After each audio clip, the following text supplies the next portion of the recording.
So funktioniert der hure Scheiß nicht echt, Mann. Das ist der Teil 2 vom Projekt Racing Drohne. Nachdem es mir letztes Mal den Flugcontroller verbrötelt hat, weil ich einen starken Akku angehängt habe, sind jetzt die neuen Teile gekommen. Ich habe zusätzlich ein Update von dieser Aufnahme bekommen. Macht eigentlich genau das Gleiche, ist das mal einfach aus Carbon. Ein bisschen dünner, sieht aber gerade noch gut aus, weil ja eh alles schon aus Carbon ist. So, der Flight Controller ist jetzt eigentlich so weit drauf, verbunden mit dem Carbon-Plättchen und das Carbon-Plättchen dann mit dem Frame.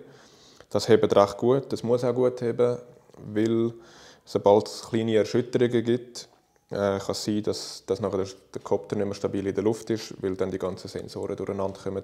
Ja, jetzt geht es eigentlich wieder ans Löten. Als Elektroniker habe ich in meiner Lehre relativ viel dürfen oder müssen löten. Aber das ist jetzt auch schon wieder etwa 10 Jahre her. Ich bin da ein bisschen aus der Übung. Zum Glück gibt es YouTube, weil da wird einem immer geholfen, was mit was verbunden werden muss. Der rote kommt an einen Plus her, der schwarze kommt an das Minus her, der graue kommt an einen RX-Port her, der weiße an einen TX-Port, gelb kommt an S-Pass und braun an ein Minus.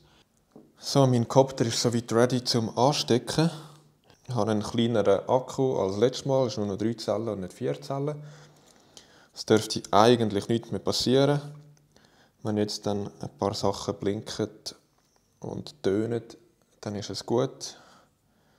Ich habe alles 100 Mal kontrolliert. Ich traue mich ehrlich gesagt noch nicht ganz, das anzustecken. Aber ich mache es jetzt einfach mal.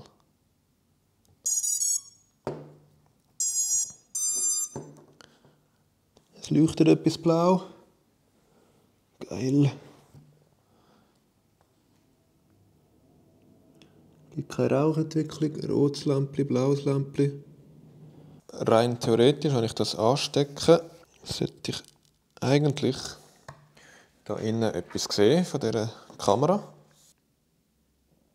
Yes, ich habe ein Signal. Geil.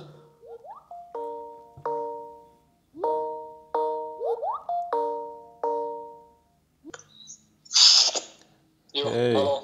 ciao Kevin. Die sicher kürzen, die Standoffs. Kannst du mir nochmal sonst schicken wir einfach mal die Bemassung in diesem Fall. Dann brauche ich den genauen Abstand zwischen diesen Stangen und wie hoch das sind, die Stangen, die da drauf kommen. Du hast sie jetzt schon zusammengeschraubt, weißt du, auf das bemessst. Genau, die hier. Ich das schon mal ausmessen und dann... Das ist gut, super, perfekt. Ciao. Bis nachher. Ich habe hier ein Programm heruntergeladen namens Betaflight. Das ist so zum alles Setupen. Es gibt zum Glück jedes Tutorials auf YouTube. Ich schaue da gerade ein 3/4-stündiges an von einem, der so ein Setup for Total Beginners für Betaflight macht. Ich sehe jetzt nämlich da zum Beispiel in dem Betaflight, wenn alles funktioniert, sehe ich, dass sich die Drohne bewegt, wenn ich sie da mitbewege. Das ist schon mal ein gutes Zeichen, das Gyroskop funktioniert. Und wenn ich auf Receiver gehe, dann kann ich da mit der Fernbedienung die Drohne bewegen und unten rechts sieht man das dann. Und mal schauen, was die restliche halbe Stunde noch so bringt in dem Tutorial. Ich hoffe, ich kann sie dann gleich starten. Ich probiere jetzt das erste Mal einzuschalten und schauen, was passiert. Jetzt sollten sich eigentlich die Motoren drehen. Ich glaube, etwas vom Wichtigsten, was ich gelernt habe, seit ich hier baue, Propeller hat man nur dran, wenn man draußen ist. Jetzt habe ich das so konfiguriert, dass wenn ich den Schalter runter tue, dann ist die Drohne gearmt.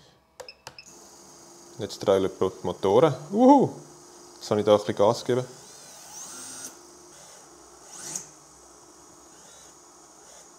Wenn ich jetzt mal vorne drücke. Jetzt drüllen andere als vorher. Das sieht alles gut aus. Damit nochmal, es kann doch echt nicht sein, dass das jetzt einfach nicht mehr funktioniert. Heute Morgen stecke ich wieder einen Akku ein. Nur noch 2 Motoren gehen. Die anderen 2 hier auf der rechten Seite passiert einfach nichts mehr.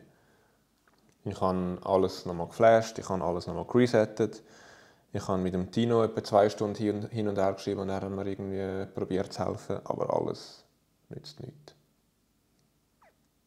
Jetzt bin ich dann mit meinem Latein am Ende.